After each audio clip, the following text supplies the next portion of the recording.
So we're going to install a water temp gauge in the Hilux. It's had a few cooling issues over the last little bit, replaced the radiator and everything. It's all fine now, but you can't rely on the factory temp gauges. So just bought the JRP water temp gauge. Just unboxing it all now. It's the box that it comes in. It's the gauge itself and its little housing. It's got a little dash mount piece with a sticky bit on the bottom and all the other gear that comes with it. So I've got my mate Shayno over here. He's going to help me chuck it in because he knows what he's doing with this sort of stuff and I don't have a clue. So he's going to teach us all at the same time. So what's the first step, Shayno? Let it cool down. Wait for this bastard to cool down. There's no thermostat at the moment in there because I've had to get my radiator re-welded, and the suggestion was to run water through it for a little bit. So I've taken the thermostat out, got water running through it with a sock on it, so I'll keep flushing it every couple of days. But this gauge will mean that I can see exactly what the temps are doing and not rely on the factory gauge. So that's how it's going to sit there on the dash.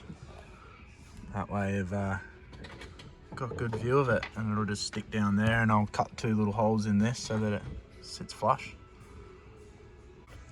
Alright, so first step is we need to pull all this off so that Shayno can get in under here. So we'll undo all these screws and figure out all the bits and bobs to pull it all out. So this is, what's this one? This is nothing. This is just a guide. Run through the grommet and the firewall so you can pull the wires through. Ah, so you're just using that as a guide so you can pull the other bit out. Yep. That's pretty clever. There you go. It's just a hard back so that you don't damage the wires trying to jam them in. Yeah, nice. And you just run that through the little grommet down there. Yeah.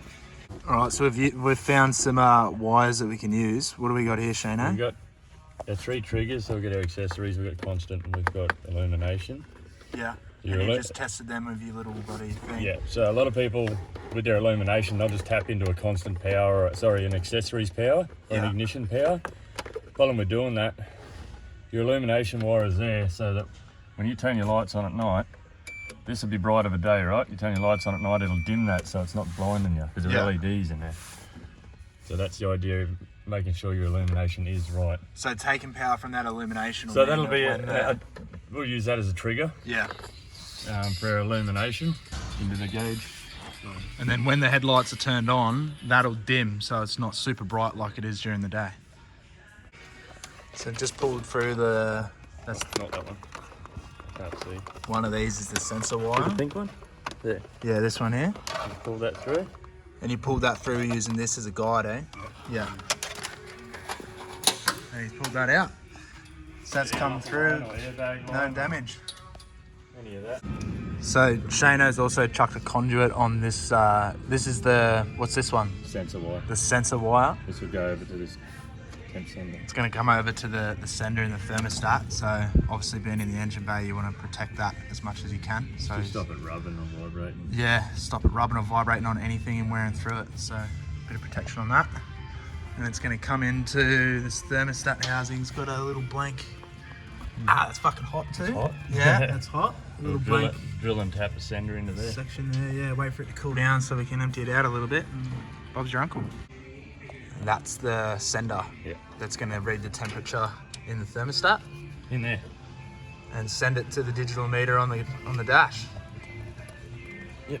So in order to be able to drill that hole out there, we're going to make some room. So we're actually going to take the air box out, which we've got a bit of experience in because we not long put that in.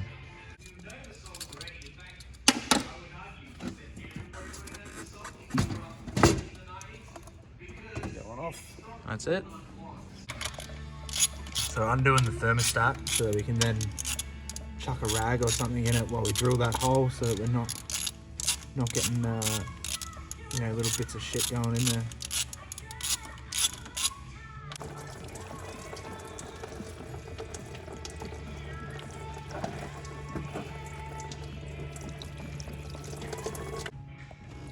Right, so a little issue that we found with this thermostat housing is that by drilling in here, the actual sensor's not going to come in close enough. Like you can see this factory one. I'll move around here. That there is the factory sensor coming out, so it's taking a true reading of the temperature. But with this new one, it'll only come to here. Yeah. Opening is back here. You'll end up with an airlock. Or possibility of having an airlock. You won't get a true reading. So I think we're going to ditch this factory one and go with that. We all know the factory ones aren't accurate. Yeah, it's a gauge, not a reading, eh? Yeah. See what we've got. So the actual thread size on that sensor is completely different size. Gives a look. That's the factory one. Yeah. This is the new JRP one. Yeah. So we'll put an adapter in there. Shayno's going to work some magic in his many drawers and things of shit that he has laying around to make it work.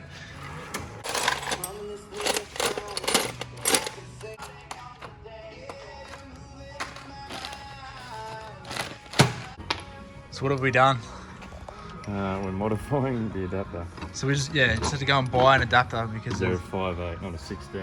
Yeah, and now we're actually having to modify this so we can get the sender to go into this so that it'll actually fit in the thermostat. But we just snapped one drill bit. Because of the material. The drill bits aren't right for this material. They're too aggressive.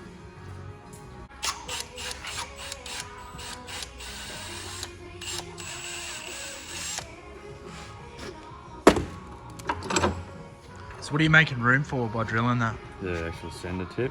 Yeah. Tape and thread. Yeah. So you're not actually drilling out the thread? No. You're just making room? Yeah. It's just the fittings, the only fittings I could get. Unfortunately, we don't live in Brisbane. No, we Can't get everything. No. Can't get everything that we want, but I'm not happy with that.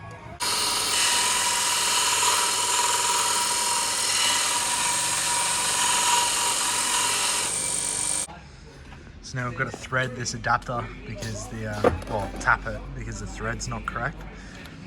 So One's BSP, one's NPT. yeah, and being a Japanese car, everything's metric. It's, so it's water fitting. 5/8 water fitting. An inch though. yeah, really, one thread difference over an inch.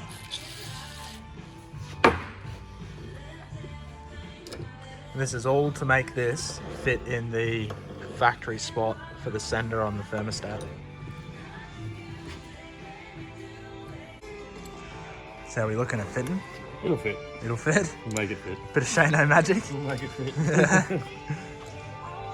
So what Shayno's good at doing is making small things fit in good places.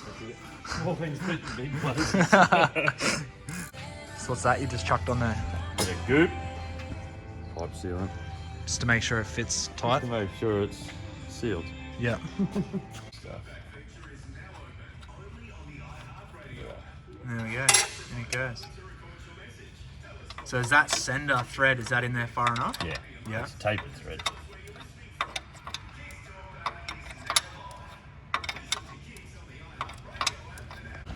So this here is Shayno's signature move, and it's just making everything extremely fucking neat. 400 zip ties. 400 zip ties. That's the sender there in the conduit running along the back of the firewall, and then it comes up, if I can point to it, here it goes into here. So that's all protected in conduit, nice and neat. And it's just a matter of hooking it all up, eh? Mm-hmm. Taking power. So what's happening here, mate? Trying to work out a clean way of mounting this in there. That's what you're good at. It's gone from big things to small holes. Change your tune. Dress it all up nice and neat and move on. What's next, mate? Wire it up. Wire it up. Beer time. How are we going to do that? Crack it open? Crack it open. So this is the part where I'm absolutely fucking useless with all the wiring and that sort of thing, but we'll watch Shayno do it because he's going to take power from these, which is going to make it. It's going to make it work. It's going to make it work well. Low voltage. So easy stuff, he reckons. That's why this is the man. So what are we doing here? This is your illumination trigger.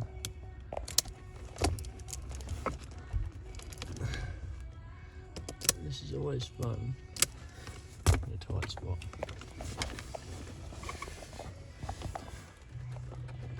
So you're exposing the wire, Yeah, exposing it so we can solder into it. and then what's that one going to do for the gauge? This one will be your illumination. So that'll give it the light. Yeah. This will be your light.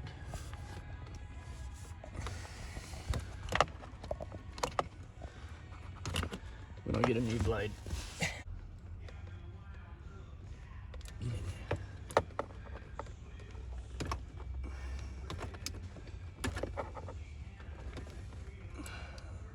And these wires that you're tapping into here, what are they actually for, do you know? Would have been for the factory radio. It's a factory cassette player that we're in there. So you can see these are stereo radio wires. Yeah, for the head unit that's Here's in the there head now. unit that's in there. Yeah. I'm going to test it. We'll just see if it's big enough to handle it all. So.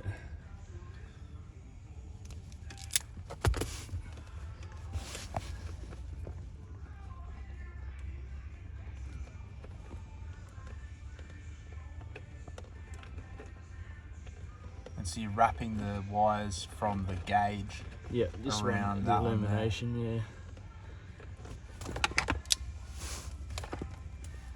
And what's happening here? Soldering on. Oh, right. So we'll let that heat up and come back. So you're putting a bit of solder on there to give it a good connection? Yeah. None of that Scotch lock stuff. Yeah, so I've seen other Wire blokes do taps it before and they just use that little blade that cuts into it. Yeah, no, they're no good because over time vibration, those little Scotch locks will cut through the wire. Yeah, right. That's what they do. They end up splitting the strands of the wire. So that may happen with my headlights at some point. Absolutely, and it's the most common time it happens. With is headlights? With people tapping into their high beams with the older cars. Yeah. They rust out and it breaks the wires. Well, I might have another job for you soon then. Yeah. Take it all out and rewire it. So which one are you looking for now? Oh, just one of them. For power? Either either, yeah. Yeah. Better check that gauge and see how much it pulls. But it'll be absolutely bugger all. 9 times out of 10. I'll see what this harness is good for. And so these wires here, they're constant 12 volt, are they? This one is. Yeah, so you don't want that This one here is live, and that is as dodgy as fuck. Yeah, right. Let's see the dodginess. Well, it's just wrapped around and taped. Yeah, There's no solder or anything in there. Yeah. So we'll fix that while we're here. And that's the radio? That's the radio, constant feed. See? Yeah, shit. That's just wired, it's wrapped around and tied in a knot. No nose. So a cheeky another little fix up here is soldering that. Solder that in there. That's the head unit power. Yeah. Same with the accessories. Will be the same. Guaranteed it's all the same. If one's like that. And these ones are for power and This one's for power. there's one other one, isn't there? Yeah. And that's for the... You've got 2 powers, so your constant power will hold in memory. This one, and then your accessories will turn it on. What do you mean by memory? So you program your gauge Yep. to what your alarms and everything in it. Yeah. So when it gets hot, it goes off. Yeah. Which is a sound you hope you never hear. Yeah, of course. Which I probably will. So you've got to have constant battery power. But and then is there one for the programming button as well? it comes out. It's all inside the gauge. The actual gauge, got it. Yeah. This is probably a bit fucking. There you go. We're going to see what the hell it does. We're going to see how big the system is. So what's this one? This is a fix-up job, this bit, isn't it? Yep. So when you say the accessories... Yeah. So when you turn your key to accessories, this gets power. Yeah, right. So I missed the last bit, but pretty much what he's done is he's cut into those power supplies down there. He actually tested which one had constant power and which one was which. Then he took the wires from this, connected them to them, soldered them up, which you've seen, and connected in the back of this. Now, as you see when I turn it on, tells me right now she's 57 degrees. And he's gone and adjusted all the colors too, so once this hits a warning temperature range, then that'll go to red and an alarm will go off. So there'll be no overheating in this because I'll know when the temps are getting hot. Factory temp gauge won't work anymore, but that's okay because obviously this gives me a lot more information than I need. So Yeah, that's it. That's a wrap. So, yeah, if you live in Townsville and you need anything like this done, Shayno's an absolute wizard at it. He's very neat in his work, which you will have seen of what he's done with this. So he runs SKCFAB 4x4 here in Townsville. So if you need anything done, get in touch with him. I trust him. I use him for all this sort of stuff for my ute. So if I can trust him, you can as well. Good on you guys. Enjoy.